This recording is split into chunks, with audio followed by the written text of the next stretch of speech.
Hello, once again, my name is Richie Salvador, and in this presentation, I'm going to show you how I built an e-commerce store from 0 to 6 figures within 6 months. So, basically, ito ay ginawa ko para sa mga Pilipino and para makatulong din sa kapwa. And this is a free course and salamat sa pag-enroll. Um, Ipapakita ko sa inyo kung ano yung dropshipping model at saka kung paano nyo gawin din ito. Okay? But let me introduce you about myself first. Ako si Richie Salvador from Bacolod City, and this is me during college. I have to work for other people kasi wala kaming pera. Okay? I have to work for other people I was a working student para graduate ako ng college. Okay? That's back in 2006. So 2001 ako nag-graduate. Sorry, 2011. Uh, according, sorry. It was 2006 ako nag-graduate ng college, and ito yung after noon I have couple of different jobs. In 2008, nag-start ako mag-work as a call center. I think I worked there for more than 4 years. And it was a great experience. Na-develop ko yung English ko. Hindi ako marunong masyadong mag-English before, but yes. Naka-develop din siya ng confidence. Later on, after nag-work ako as a freelancer since 2012. So, and this is where nag-open yung mind ko in terms of online business, and yun pala dito ko na-realize na may skill ako, and it's easier for me to earn and to basically scale and to build a business na kahit sa bahay ka lang with internet and a computer. All right. So this is where I discovered couple of different online opportunities. I went into Amazon, Kindle publishing, ebooks, affiliate marketing, email marketing, and all of that until last 2 years ago, 2016. It was August 2016 when I discovered dropshipping. I was accidentally discovered dropshipping because I was targeting Amazon FBA. Yun nga lang, bibili ka ng stocks. The only problem with that is you have to buy in bulk in inventory, so may malaking investment, and you're not sure if ang product mo papatok sa market sa US or not. So this is when I discovered dropshipping kasi wala kang inventory. You can test different products, and at the same time you can start anytime, anywhere, and tsaka masyadong madali lang siya i-build ang store once you're ready to go on e-commerce. Alright, so let's go ahead and get serious, and I will discuss kung ano yung dropshipping in ngayon. Alright, so the process of dropshipping is this. You have a customer, and the customer place an order in your store. We'll talk about later on how you can build your own store, and then they pay you through the website. Okay, they pay you through a credit card or PayPal. Then you as a seller, it will automatically the account will be credited to your account. So you take the profit, then you order the product to your supplier. We use AliExpress most of the time, and then yung supplier na yung magsisend ng product doon sa customer mo. Okay? So basically, hindi na dumadaan sa'yo. You only pay for the product kung may bumili sa store mo. Pag wala rin. So that's why easier siyang i-set up, and you don't need an inventory. Okay? And here are some of the great reasons kung bakit ka mag-start mag-dropshipping, and bakit maganda ang business model na to. Unlike sa sari-sari store or any traditional business, you have to buy items in bulk, and you don't know kung mabibili siya or hindi. You have to stock some items. But this time, hindi mo na kailangan mag-stock. Walang inventory, walang upfront na investment cost, except for advertisement and also subscription dun sa platform na gagamitin natin. We'll talk about it later on. And yeah, you can start this anytime and anywhere. And again, you can test different products, okay? any products pwede mong gamitin and walang utang. So basically, pag bumili sila sa store mo, yung customer, it will automatically um, bayad na doon. So ma-earn mo na kagad yung binabayad sa iyo. Okay. So you might be asking kung ano yung mga kailangan mo para mag-start. The first one you need to have is an online store, okay? And we use a platform called Shopify. We'll show you later on kung bakit Shopify yung ginagamit nating platform. And you need to have a cash you're willing to risk, okay? So kahit anong business nito, you don't need a lot of money. Hindi mo kailangan ng milyon dito or thousands of dollars. But kailangan mo ng pera para sa advertisement, sa pag-subscribe sa Shopify, kailangan mo yun. Alright? And I would suggest na yung pera na kailangan na willing mo lang i-risk. Alright? And the third one, what you need is skills. Okay? Skills can be learned later on. You can follow my course and also some of the contents that I provide for free. There are YouTube, Google, lahat maraming resources online. And later on, what we aim here is to build a system na kahit wala tayo, kahit hindi tayo nag-work, ang system yung nag-work para sa atin. So product research, marketing, customer service, and all of that, we can outsource this later on. Okay? But what I suggest when you're starting, you do it yourself kasi doon ka matututo and then you know how to delegate the task kung alam mo mismo yung ginagawa mo.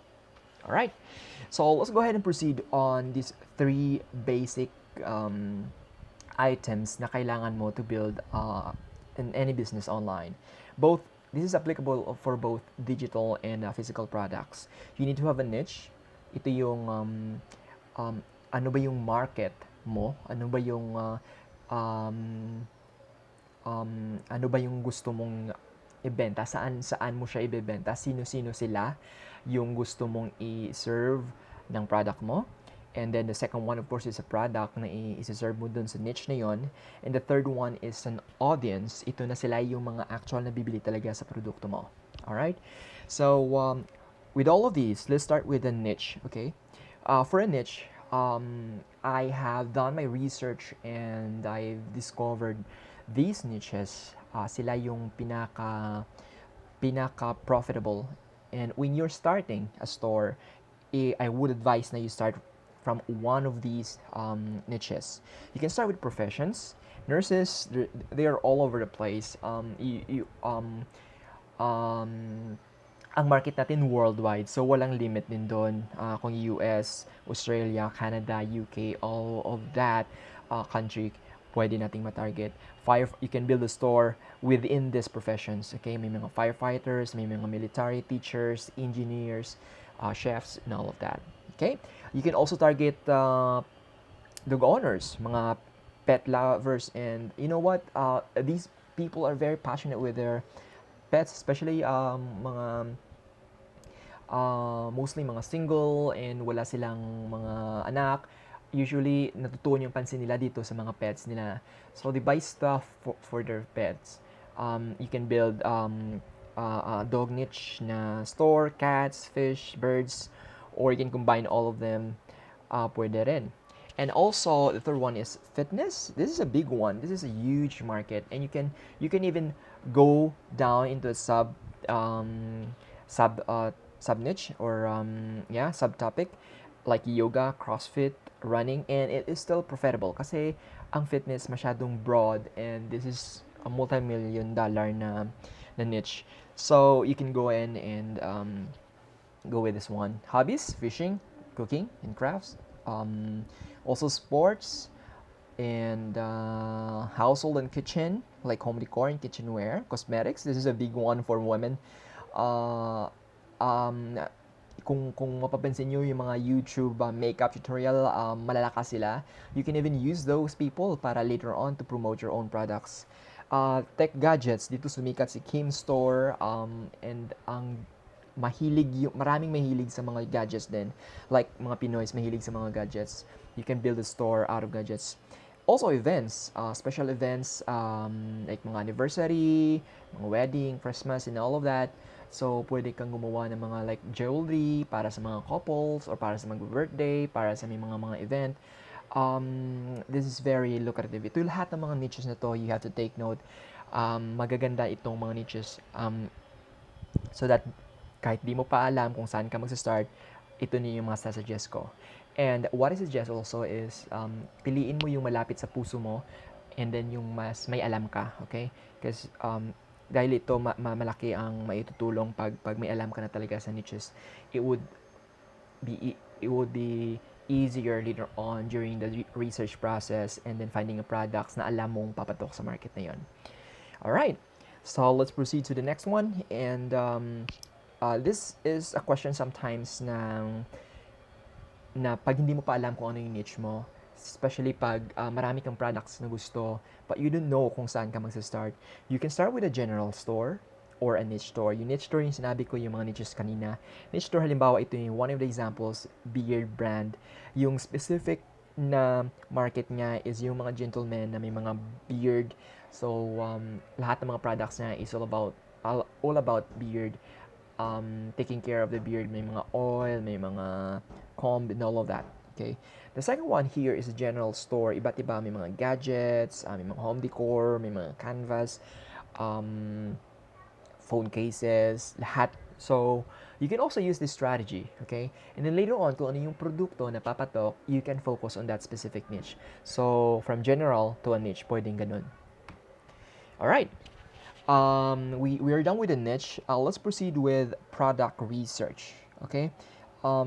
Where do you find products? Saan ka kukuha ng mga produkto? We'll talk about sourcing, kung saan ka pwedeng gumawa ng mga product or kumuha ng mga product na pwede mo ibenta sa store mo. But for now, let's go with the product research. And the best one, I think, is this is where most of the dropshippers get their products, AliExpress. Okay? This is based from China. And lahat ng mga suppliers dito mostly are retailers. Binibili nila ng bulk, dun din galing sa China, and then they sell them in retail, mura din.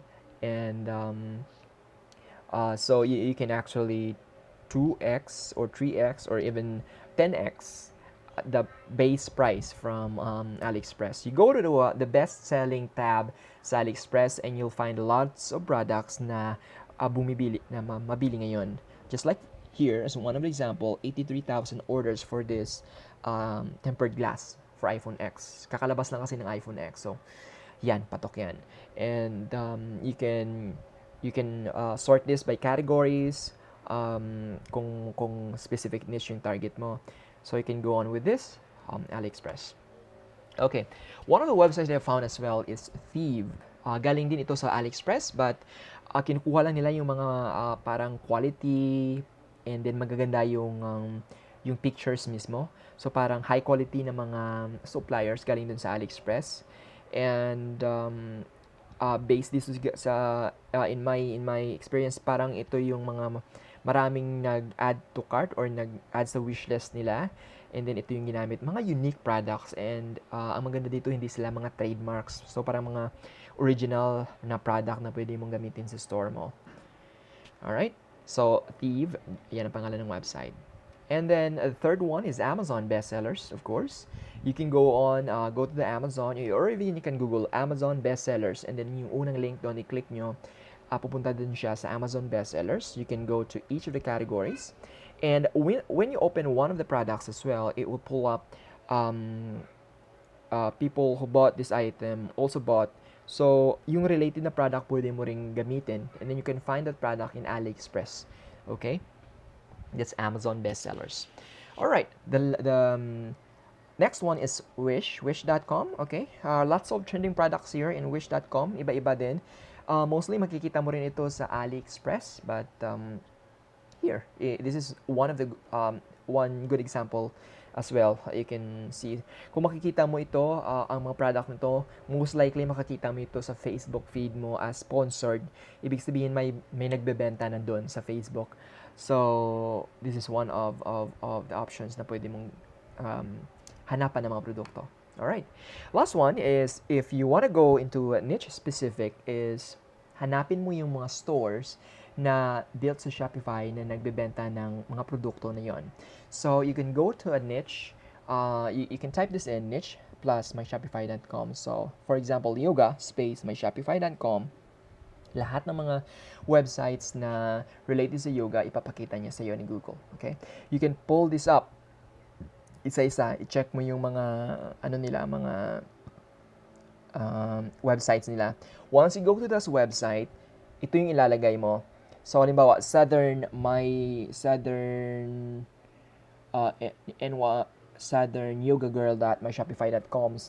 and then i-add mo yung link na to.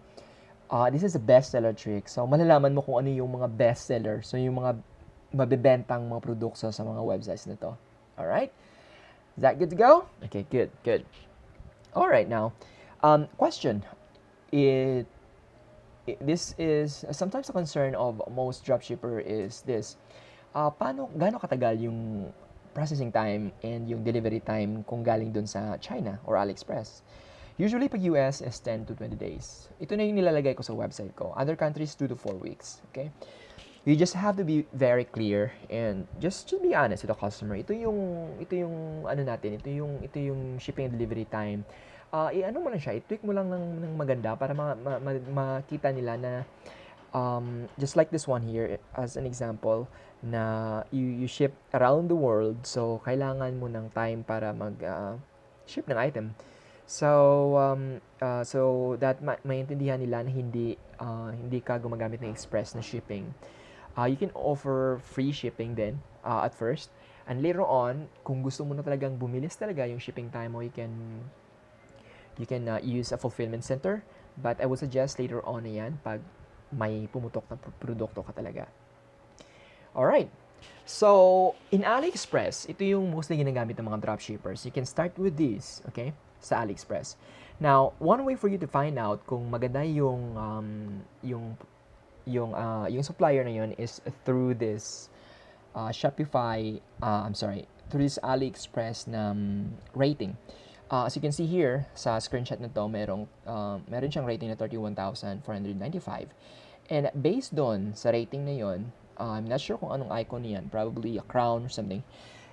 Makikita mo kung gaano na siya katagal nagbebenta at kung gaano na karami yung orders and transaction history niya. So, I would suggest na maghanap kayo ng mga top brand or mga magagandang mga store na marami ng naibenta kasi alam na nila yung ginagawa nila. And then quality supplier na sila. So, doon ka mag-start. Alright. So again, we mentioned about product sourcing. I already mentioned AliExpress.com. The second website that you can use is eBay.com. Third one is DHgate.com. And also Alibaba, mostly for wholesale. Those are the websites. You start with those. Okay. You can also go specific. You can Google suppliers of your specific product, but AliExpress is good enough. Okay. When you're starting. That's for dropshipping.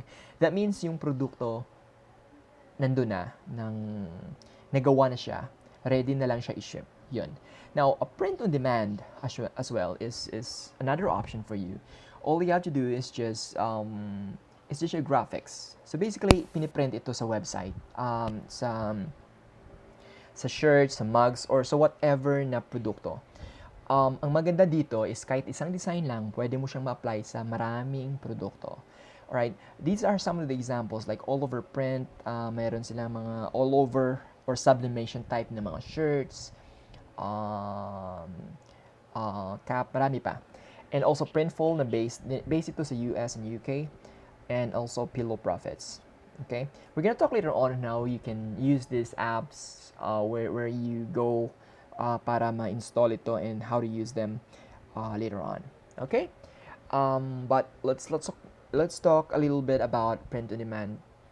So again, these are custom-made designs na pwede mong i-brand ng sarili mo kahit na walang ibang designs na gumawa nun is ikaw lang. So, you can apply this sa phone cases, kahit sa socks, tote bags, pillows, all of that. So, yung na-mention ko mga print-on-demand na mga websites or mga applications, pwede mong gamitin yan. Alright? Alright, so another question. How exactly do you price your product? sometimes it would go down to the perceived value of the product. Because sometimes kahit mga jewelry na $5 lang, you can sell it to $45. Pero yung shirt, um, karaniwan hindi mo siya mabebenta ng more than $30 kasi yun na ang nakasanayan ng tao. Pero yung mga jewelry and then sometimes mga products na custom made, so pwede mo siya mapamahalan. Alright? So from AliExpress, you can 2x or 3x the price, and then you can just test the pricing kung ano yung mas effective doon sa specific product na yun. Alright, let's go ahead and go to the audience research. Okay, how do you find people to target? Okay, so when you're just starting and you don't know how to use Facebook ads, wala ka pang alam about doon.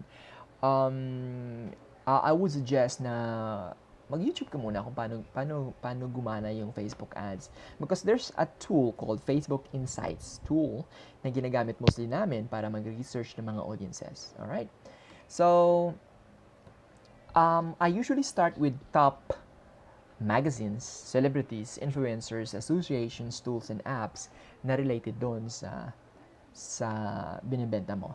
Like top pug magazines. So, ipapakita niya sa iyo yung mga magazines. So, lahat ito ng mga magazines, most likely, yung mga tao doon is interested sa produkto mo. So, this is where you start. Okay, you start with Google and you type in the top magazines. And then later on, once you have a list of these top interest, you go to Audience Insights tool. You can pull this up using business@facebook.com. Okay, if you don't have one, you have to sign up for one so that you would be able to use this tool. You can go and research for yoga, for example, and it will give you this. It will give you this list of page likes na related dun sa keyword na nilagay mo. And at the same time, makikita mo yung demographics, okay? Mga location nila, activity nila, and then you can also find more interest na pwede mong gamitin uli dito na sa Audience Insights tool, okay? And sooner or later, may malawak and then may mahaba kang list ng mga audiences na pwede mong gamitin and to test later on sa market mo. Alright? Okay. So let's go ahead and proceed on creating your online store. Okay, there's always a first time. Okay, sa pag nagsa-start ka pa lang, usually medyo mahirap siya, pero later on when you try it, pag ginawa mo siya the second time, the third time, it's getting easier and easier. All right, so the platform na I advise to use is a Shopify. The reason for that is it's easy to set up, okay? And kahit newbie ka pa, I think it's easier to set up, okay? Other people are using WordPress or iba pang platform like BigCommerce, Magento, all of that. Shopify I think is the easiest one to use, okay? When I set up my store, I think I was able to set it up in 1 hour. So, sa isang araw lang, meron na akong store. The third day, nagkaroon ako ng sales. Ganun siya kabilis. Okay? So, the other reason for that is, ang Shopify ay may malaking database mga applications. So, if you want to add something in your store na para so that it can perform or it can do certain things na hindi nawala doon sa default ng Shopify, you can add plugins or apps. Some of them are free, some are paid, but later on, we'll introduce kung ano yung mga applications na pwede mong gamitin. Okay. Now, once you have set up your online store, you might be asking, what's the process? Okay, what's the process of checking out to your store? Ano yung gagawin ng mga tao doon? Okay. Say for example, mayroon kang produkto. This one here is I got from Beard Brand. Mayroon siyang oil na binibenta. So, pupunta ako dun sa page na yun. Okay? And then, all I have to do is just click on Add to Cart. Okay? It will be added to my cart. So, lahat yun ng mga, pag i-click ko yung checkout, okay? On the second step, may ilalagay lahat ng mga produkto na in-add ko sa cart. And if I'm ready to check out, gusto ko na siyang bilhin, I'll click on checkout. Dito na tatanong yung Shopify ng mga details, kung ano yung ano yung shipping address, okay? Kung saan ko siya i-ship. And then the last one, of course, is the customer will be asked to put in their payment method. So dito na ilalagay ng customer ang credit card nila, or if they want to use PayPal, and all of that. And you can even set up other payment gateways later on. We'll talk about that later on. Okay? So once you have that, pag nag-check out na sila, it will go to your Shopify dashboard. Doon, lahat ng data ng customer na pwede mong gamitin later on sa pag-order ng produkto doon sa supplier mo. Okay. So, another thing you want to set up in a Shopify store is what we call a payment gateway. Ito yung magpa-process ng payment ng customer. It's either through credit card or through PayPal. There are tons of payment gateways na pwede mong gamitin, but PayPal, I started with PayPal. I think I used PayPal for 6 months. Was able to hit 5 figures just using PayPal alone. Okay, if you have a personal account sa PayPal, you can upgrade it to business account, and it's free. So the second one is to use payment gateway to checkout or Stripe. Okay, you can check later on kung ano yung mga requirements nila. You can go to their websites, and you can even go to Shopify. You can type in Shopify payments in the Philippines, or at ibibigay niya sa iyo yung mga options kung ano yung pwede mong gamitin. Alright. So how do exactly you get paid? Okay, from Shopify, ito yung ginagamit nating platform. Gagamitin natin yung PayPal na mag-process ng ano natin, dito sila nag-order sa Shopify. PayPal ang mag-process ng transactions, and it will go to your PayPal account. And then you can just basically withdraw it from your PayPal account. Another option is if you're using to checkout or Stripe as payment gateway, you can use Payoneer. Okay, this is a bank account. US Payoneer will provide you a US bank account, so you can just download it from. You can sign up for Payoneer account, and then you can connect the payment gateway. So from Payoneer, you can just withdraw your money directly at your local bank account.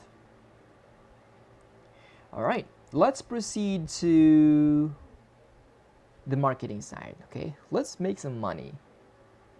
Okay, setting up a store is a one-time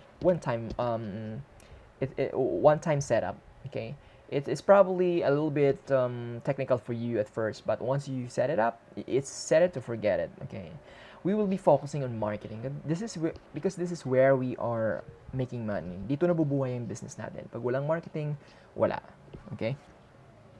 So, let's put them all together kung ano yung kailangan nating ma-achieve. So, you have set up a niche store. Say, for example, you have you're targeting parents with toddlers, and you are mayroon ka mga produkto ng mga baby products. Hanap ka ng audience para bibentahan ng mga produkto na yan. Okay? So, your marketing revolves here talaga from product to your audience. Okay? So, the reason why we're making money from an online store is because of the traffic. Traffic is equals to money. Okay? Example, pag may sari-sari store ka, yung mga neighbors mo, yun yung market mo. Yun ang makakapunta dun sa store mo. But if you have an online store, this is worldwide. So, ang mga visitors mo na galing sa iba't ibang bansa or sa US, kahit saan pa man yan, what you need to do is to convert them para bumili dun sa store mo. These are some of the examples ng mga ginagamit kong mga source of traffic ko. Okay? Instagram influencers, Facebook ads, AdWords, email marketing, and retargeting. We will discuss this, each of one of them. Okay. alamin natin kung paano tayo magkakaroon ng traffic and kung paano gamitin ang mga strategies nito para may pumunta dun sa store natin. Alright. So, ito yung mga traffic sources based dito sa store ko. Facebook is 60% of my traffic. And the rest are coming from Google. I also have AdWords in Instagram. I also have some email marketing set up and all of that. But as you can see here, 60% almost majority of my traffic are coming from Facebook. Because when you're scaling up, Facebook is really a good place for you to be able to scale up your e-commerce business really fast. Okay, but we're gonna talk about other source of traffic as well if you are just starting. So the first thing here is Instagram influencers. And when I started Facebook ads 2 years ago, with my first or second month in e-commerce, I wasn't doing very well. I actually failed in Facebook ads. I got a few sales, but mostly I lost some money instead of making profit. So this is when I discovered Instagram influencers. Not all people are using this, but this is very effective kasi hindi mo na kailangan ng masyadong maraming research and then skills para maghanap ng interest and to check the metrics and all of that. All you have to do is just find influencers na related doon sa niche or sa products na binibenta mo, and you'll just pay for a shout out. That's how it works. So later on, once you found a product na pumatok, then you can move it to Facebook para mag-scale and to get more audience para bumili ng products mo. Now, how this Instagram influencers work? So, paano siya mag-work? It's very simple. Now, you can go to web version ng Instagram. You can search for a keyword. For example, in this example, I have toddlers. If you type in toddlers and you hit on follow, it will give you a list of suggested accounts na related dun sa keyword or related dun sa account. What you can do is just check each of these accounts in a new tab and then verify kung nag-offer sila ng shoutout or business increase and all of that. Usually, may clue ka doon pag doon mismo sa account nila may sinasabi nila na nag-offer sila ng shoutout or like for example DM for collabs and reviews. So basically accept shoutout dun sa page nila. Meron din kasi mga Instagram account na galing sa mga company, they don't offer shoutouts. There's two types ng mga Instagram influencers. Merong individual or yung mga personality, celebrities, and all of that. The other one is an Instagram account na binild para talaga mag-shoutout. So this is one of the example na pwede mong gamitin as an influencer. Okay? So you prioritize this one first, and then you can go on and search for more influencers. Alright, so this is an example of how the actual shout out would look like. So as you can see, kung makikita mo, nandito yung handle ng company or ng tao na pa-shoutout sa page na to. We are the trenders. Ito yung influencer. At ang nagpa-shoutout is ang Pure Leaf na product or na company. So, basically, ikaw ang susulat ng shoutout na to, isi-send mo sa kanya. And then, sometimes you have to add hashtags para mag-viral yung post, just like this one right here. And also, you have to include your handle. Kasi pag kailangan mo siyang i-redirect sa Instagram account mo kasi hindi pwede ang link sa Instagram post. Hindi siya mag-work, okay? So, you have to redirect dun sa link mo, sa handle mo, dun sila pupunta. Okay? So, again, let's review the process. um, before we do that process, ito yung lalabas sa sarili mong account.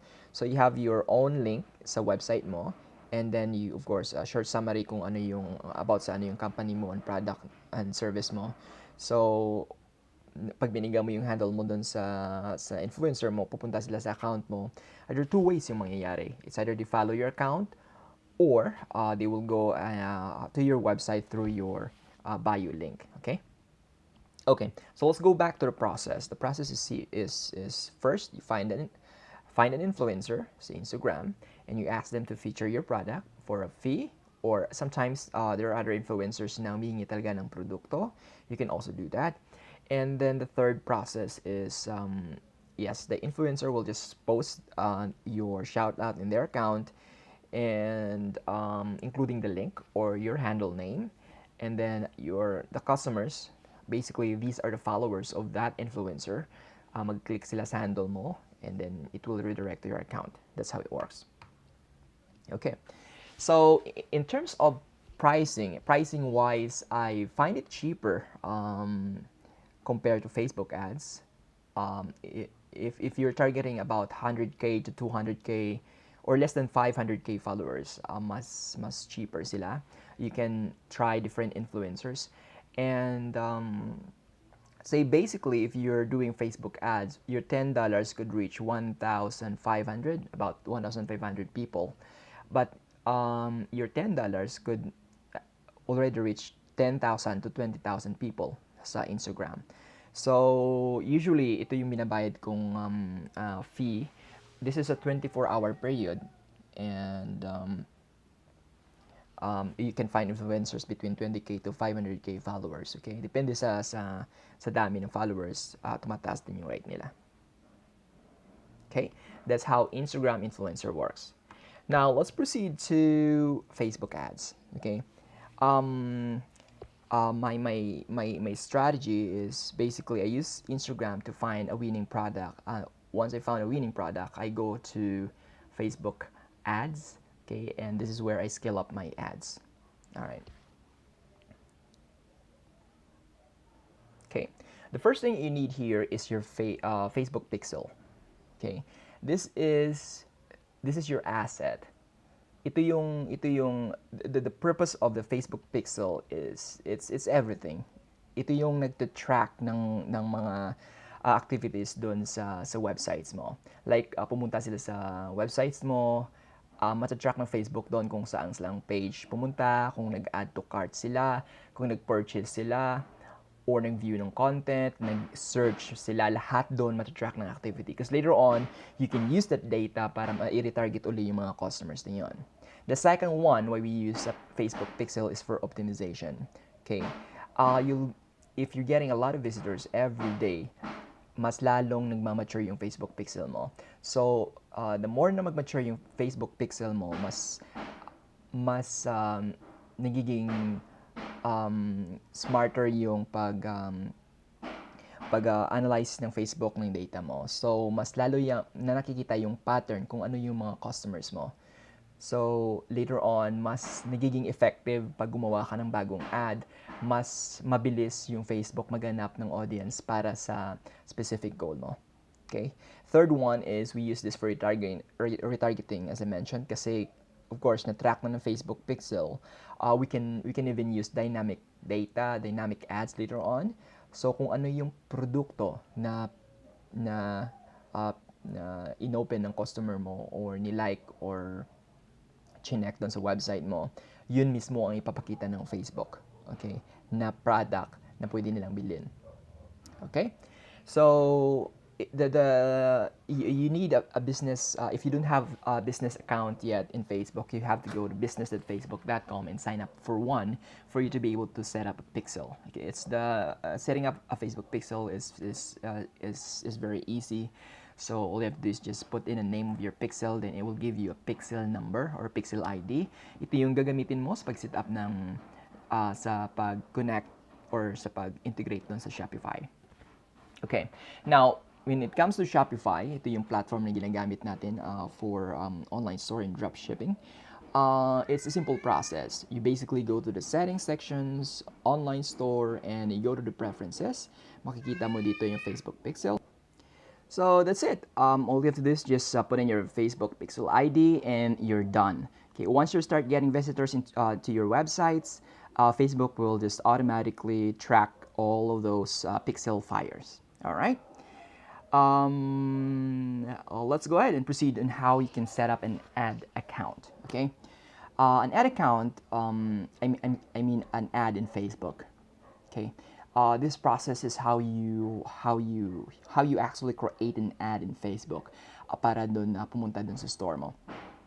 So we have three different tiers here when you are setting up an ad. You first start with a campaign objective, and the second one is ad set, and the third one is the actual ad itself. The campaign level is where you set up the type of objective. Say for example, you want to get more likes dun sa post mo or engagement, use the engagement post. If you're running a video ad, kung gusto mong kumuha ng maraming video views, then you use video views. And if you want to get some purchase to your store, basically use conversions. That's it. That's for the campaign level. Now for the ad sets, dito natin ginagawa yung hinahanap yung audience, ang placement, kung sa Facebook ba siya, sa Instagram, desktop, mobile, maraming mga placement na pwede nating lagyan, and also budget, and then scheduling. Okay? And then the third one is the actual ad itself. Dito natin siniset up ang image ad, video ad, ang daming option, marami sila. So we'll talk about that later on. All right. So now let's proceed to the ad set level where we can set up the targeting. So in targeting, ito na yung actual na audience na ipapakitaan ng ad mo. So we have different interest targeting in Facebook. Some of the examples here are broad, flex, and an individual. So I use all of these three. Okay, you can test which one works for you. Broad usually works pag mature ng pixel mo. Kasi Facebook na lang bahala maghanap ng effective na audience para sa iyo. So like yoga, gym, parenting, if you notice dito sa targeting natin, pwede nating i-type doon ang interest dyan. So pag broad, masyadong broad siya, malalaking audience to. 2 million and above, okay? Flex targeting is we can combine individual interests. So halimbawa, say sports, may target ka na basketball, okay? People na nag-like ng NBA, pwede mo siyang i-combine or i-flex target dun sa mga people na nag-like kay Michael Jordan. So that's one of the examples. You can also do flex targeting with an interest, i-combine mo siya sa behavior. So for example, pag may say ang interest is basketball, tapos ang behavior is mahilig siya sa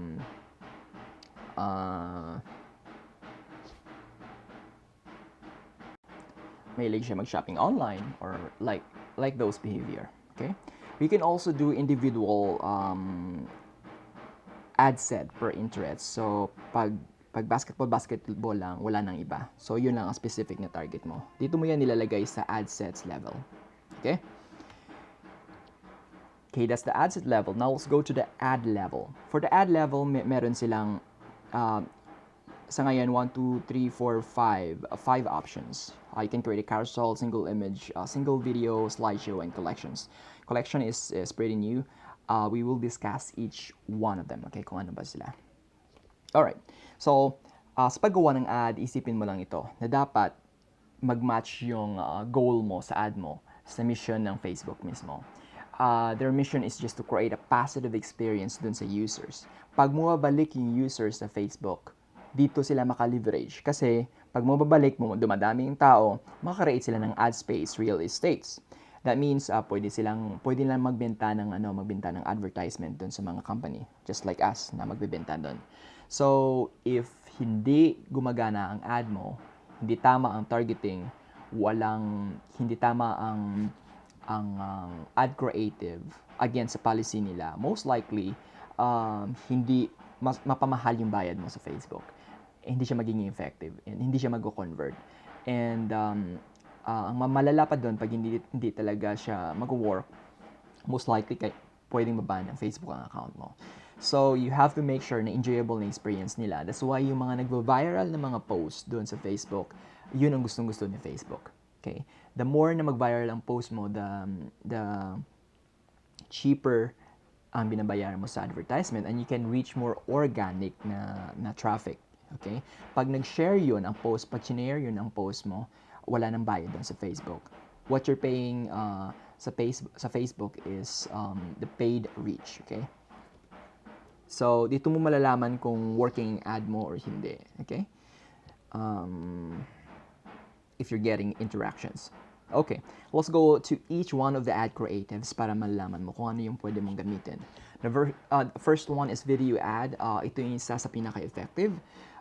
Usually, ito yung suggestion ni Facebook na 1080p or 720p.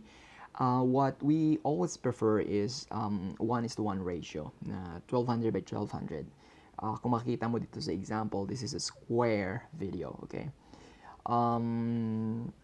You can create this. Kung hindi ka marunong gumawa nito, I suggest you hire one. You can get one from Fiverr or kahit saan, okay? But this is how it usually works. And if you notice, maraming emojis, and then may link. Nilagyan niya ng link dun sa second line because if you're viewing this in mobile, usually ang fourth line and the rest parang hidden. So nilagay ang link sa second line or sa third line para makikita ka agad. All right. Now you know if the ad is working if may engagement. As you can see here, 66,000 people na nag-like nito ng page nito. And then 17,000 na shares and 13,000 na comments. This is still running, so that means it's working. Okay? And this company is making money. Alright. The second one is image ad. Kung hindi ka marunong gumawa ng video, image is also effective. Again, we use 1200 by 1200 square image, kagaya nito. And yeah, here is the strategy as well. As you can see, third line, hindi masyadong maraming lines. It's very simple. The message is very simple. And as you can see, 246,000 likes. Okay, and 85,000 shares. So, marami itong both organic and paid na reach. And this one is also effective. Alright, the third one is carousel ad. A series of products ito. Basically, Shopify can integrate it with Facebook. Shopify has also an option for you to set up a Facebook store so that your data, mga products mo, pwedeng i-upload dun sa Facebook mismo. Then, makakagawa ka ng mga dynamic ads kagaya nito. So, as you can see, pwede rin siyang gamitin for targeting as I mentioned before, na kung ano yung mga produkto na inopen dun sa website, ito rin yung papakita dun sa customer. This is called a carousel ad. Alright, now the fourth one is the image slideshow. If you don't know how to create a video, you can create a slideshow instead. Ito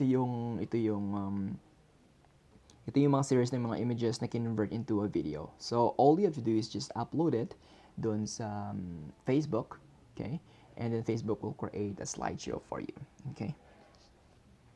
And lastly, we have collections ad. The collection ad is pretty new and I use this and it's very effective sa retargeting kasi alam na nila kung ano yung website mo, and this is also good if you have a brand kagaya nito ng Zalora. So ang mangyayari dito, once you pull this up, once you open it sa mobile, okay, this is only applicable sa mobile. Once you pull it up, once you click on it, it will pull up list of products down this image, okay, and it will show the price and the product image. Pwede mo siyang ma-scroll within Facebook, okay? Parang may mini store ka within Facebook. And this is effective, kaya ito ginagamit ng Zalora.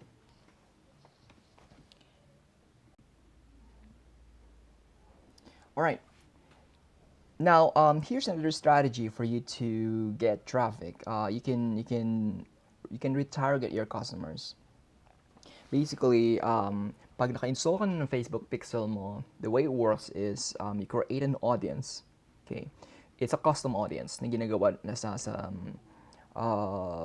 Facebook dashboard. Okay, you can create a custom audience, and then based dun sa custom audience na yon, may mga options siya. You can create a custom audience based dun sa customer file. Kasi meron ka ng data ng mga customers mo, pwede mo siyang gamitin.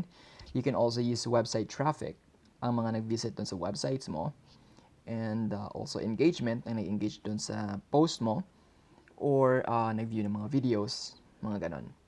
So, ang custom audience, pwede mo siyang magamit para mag-retarget ulit ng customers mo, para pabalikin mo siya ulit sa website mo.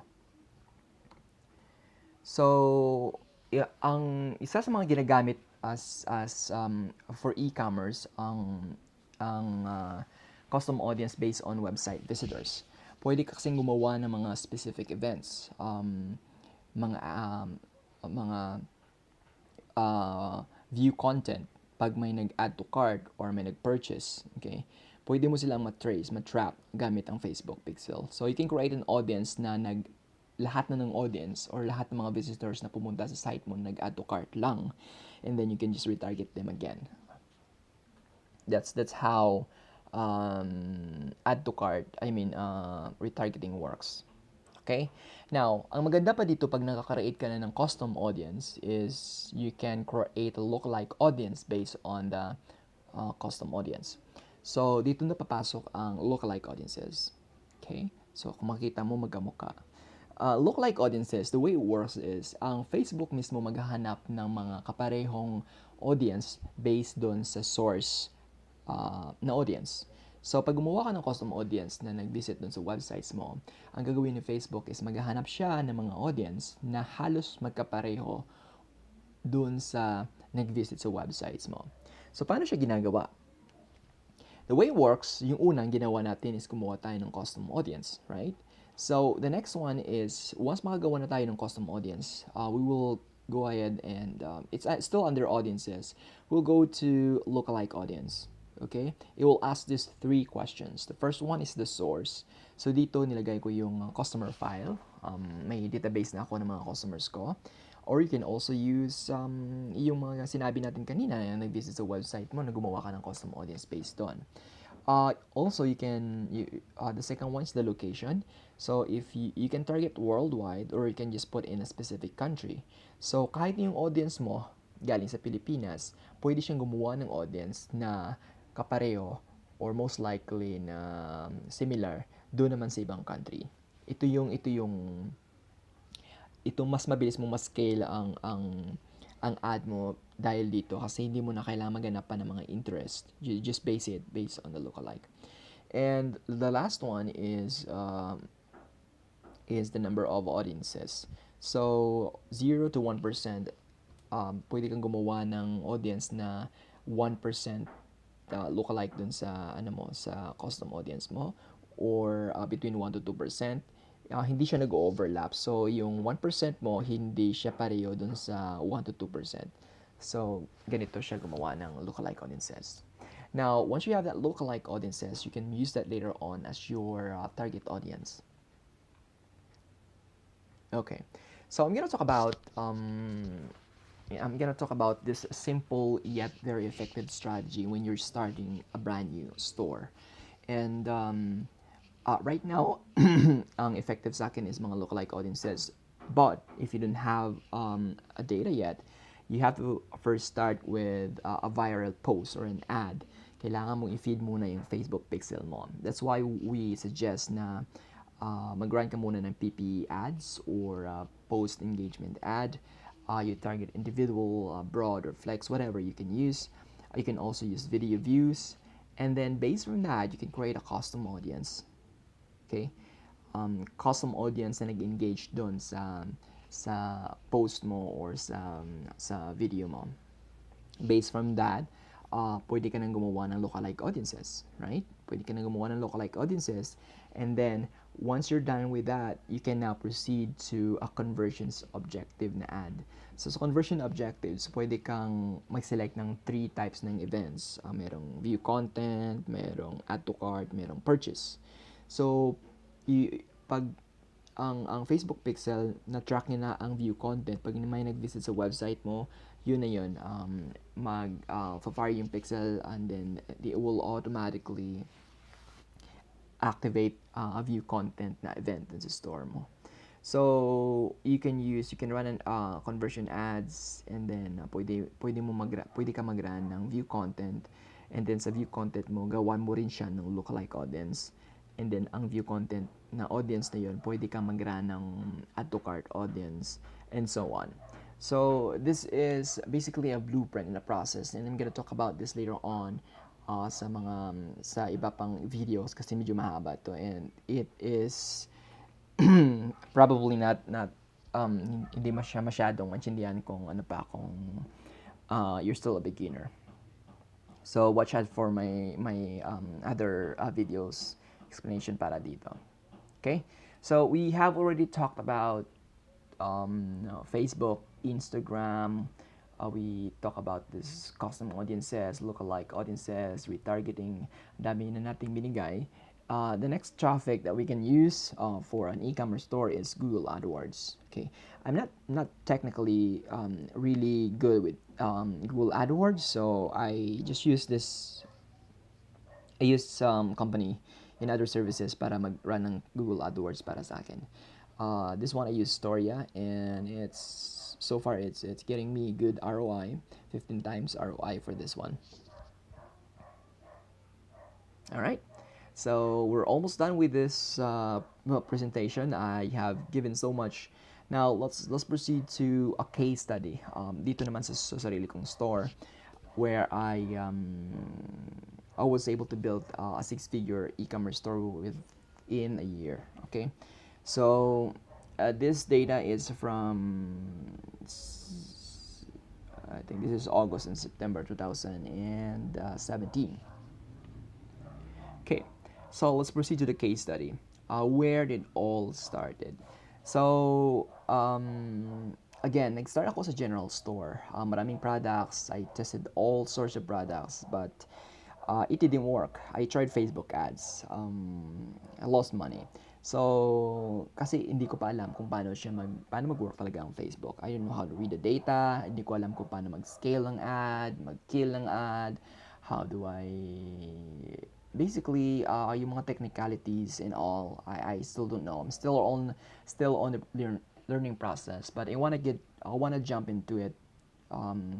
So that's why yun lang naman talaga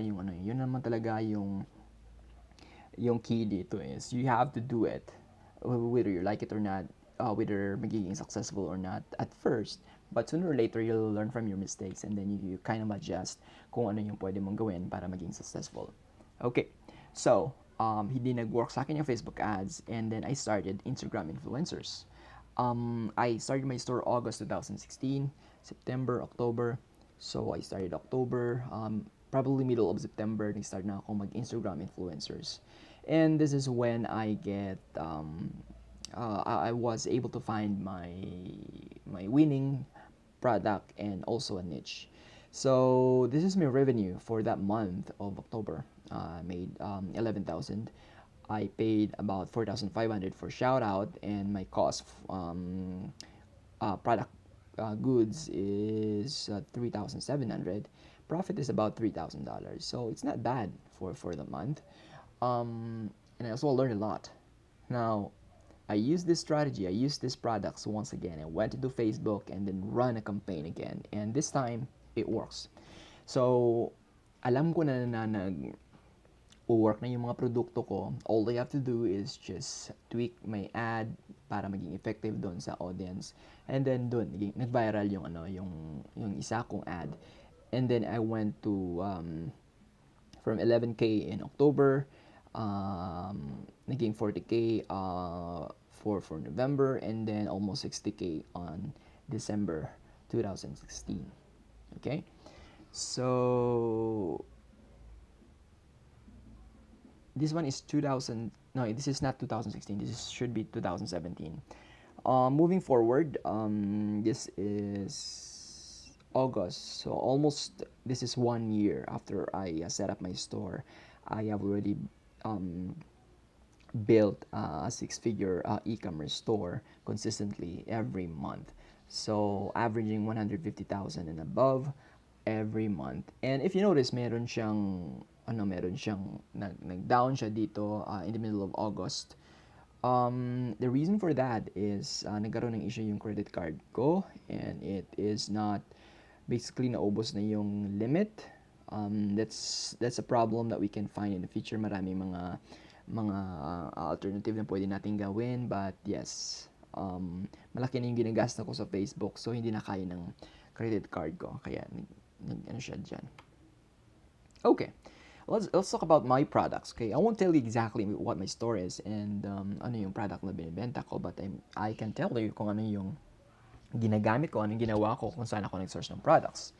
I first started with dropshipping from AliExpress, okay, because it's easy. All you have to do is just set up a product.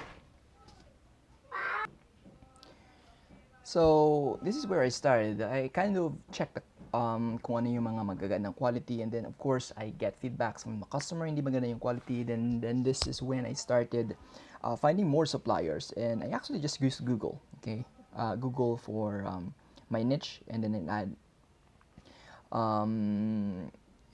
was able to find my supplier from there, from Google. And also, I use print on demand. Ito naman yung mga products na ginagawa after na mag-purchase ang customer. So hindi pa siya nagawa. All you have to do is just integrate this with your store, and what you need is a graphics. Okay, magpapagawa ka ng graphics sa designer mo, i-upload mo dun sa mga apps na to, and then they will automatically create a mock-up, okay, na pwede mong ilagay sa store mo at ibenta. Okay, pwede mo na siyang mabenta kahit hindi pa nagawa ang product. So once bumili yung customer ng product dun sa store, it will notify the print-on-demand company. They will print it, create the product, and then ship to the customer. So it's somewhat drop shipping, and in my experience, they're pretty fast, and sometimes faster than drop shipping. 7 days, 10 days, less than 15 days, tapos na yung produkto. So pwede mo siya magamit to market in the US and worldwide. Okay. And we have another one here. I just recently kind of experimented on this one. This is an email marketing rare.io. An alternative for this one is Clayview. Maganda siya gamitin pag meron ka ng email database. Now, once you have customers na bumili dun sa website mo, automatically siyang mapupunta dun sa database mo. And then, ang maganda dito sa email marketing na to is pwede mo siyang magamit na pang upsell sa customer, para mag-send ng mga abandoned checkout, and pwede ka mag-blast ng email and all of that. So it's a good alternative sa mga autoresponders. Alright, so that's it. This is the whole presentation, and I hope you learn a lot. If you have any questions, just feel free to send me a message in my Facebook page. I will do more series of videos para matuto kayo kung paano mag-start ng dropshipping business. And salamat sa pagtapos ng course na to. I'll see you in the next video. Thank you. Bye-bye.